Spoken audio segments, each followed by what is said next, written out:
focus on, there are two things I'd probably focus on in the black gay community. Number one is HIV/AIDS, because black gay men have the disease at a higher rate than most, and so do black women, heterosexual women. Same thing.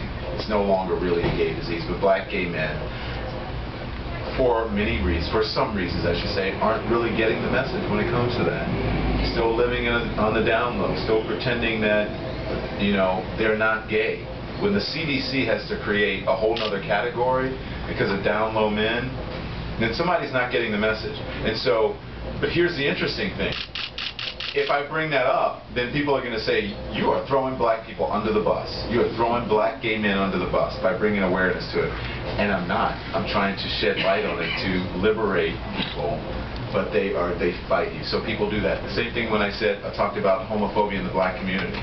The Root and some other organization wrote, is Don Lemon throwing black people under the bus? I'm like, no, I'm just talking about the truth.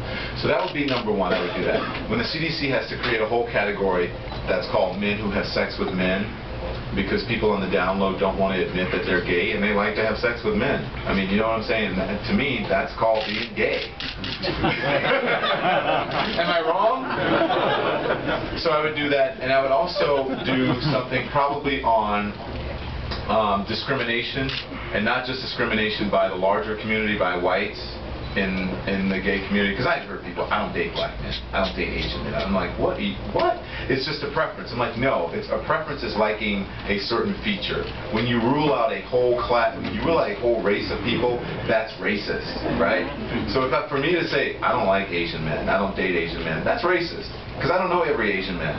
An Asian man might make me a wonderful husband, but I don't know unless I try. So I would probably talk about that racism, but also about how black gay men need to become involved and become friendly with white gay men and whites in society who are making a difference when it comes to AIDS and HIV and issues that are important to gay people. Because I'm tired of going to these events and being one of only a few people of color. And that is their fault and our fault. Because we need to be with each other, and we need to be a part. I want to be a part of this organization. You need to keep knocking on that door, and they need to reach out to minorities as well, because we're all in this together. All of us. And I've never heard anybody say, "Well, I'm not going to discriminate against him because he's white and gay. I'm not going to discriminate against him because he's black and gay." They just do it because you're gay. It doesn't matter which color you are. That's probably what I would do. And, you know, I was on the radio this morning. Everywhere I've been, you know, I'm not going to have an argument with someone about the Bible. But I will tell you that religious doctrine and the church has been used for a long time to discriminate against a whole lot of people, and not just gay people. It started with women. It started with people of color, at least here in this country. And what I say, and this is my message, and you can steal it if you like, if you want to. You can borrow it and tell people. But I think you always have to be true in who you are, and you always have to be a gentleman. You don't have to yell at someone. And the moment you walk away from someone and start yelling, say, I can't talk to you because you feel this way, then you've lost your power of negotiation and your influence. So what I will say to people is that the scriptures have been used to discriminate against black people for slavery, and during the civil rights movement for segregation. They've been used to subjugate women and children as well.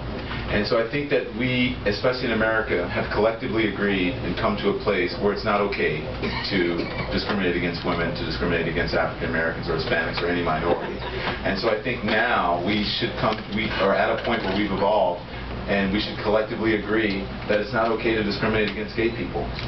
And so you can't pick and choose which doctrines or which teachings are going to be the most detrimental for someone. You can't say, well, you can't eat meat.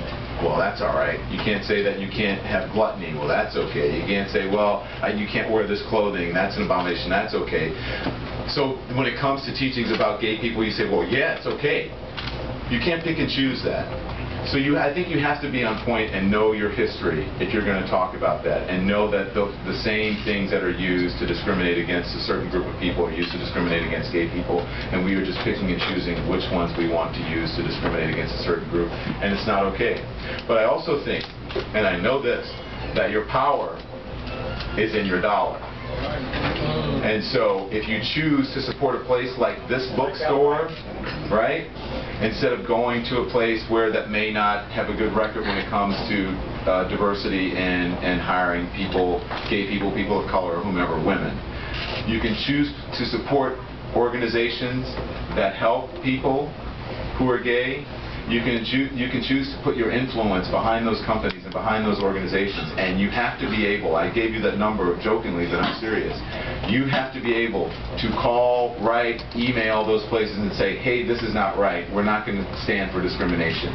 And in your own daily life, you have to just walk in truth and be who you are. And if somebody knows a gay person, it's going to make it a lot easier for them not to discriminate.